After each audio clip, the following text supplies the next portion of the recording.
আজকে আবু সাঈদের কথা মনে পড়ছে আমাদের, যে আবু সাঈদের ছবি বাংলাদেশের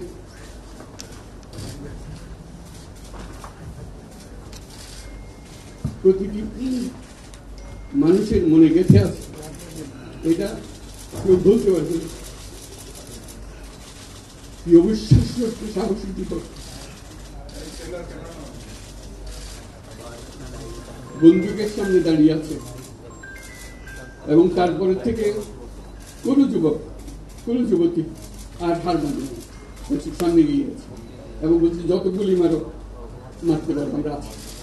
তো যার কারণে এটা সারা বাংলাদেশ জুড়ে এই আন্দোলন ছড়িয়ে গেছে এবং যার কারণে বাংলাদেশ এই দ্বিতীয়বার স্বাধীনতা অর্জন করল। এই স্বাধীনতাটা আমাদেরকে রক্ষা করতেই হবে, শুধু রক্ষা করার নয়, এই স্বাধীনতার সুফল প্রতিটি মানুষের ঘরে পৌঁছাতে হবে, তা না হলে স্বাধীনতার কোনো দাম নেই।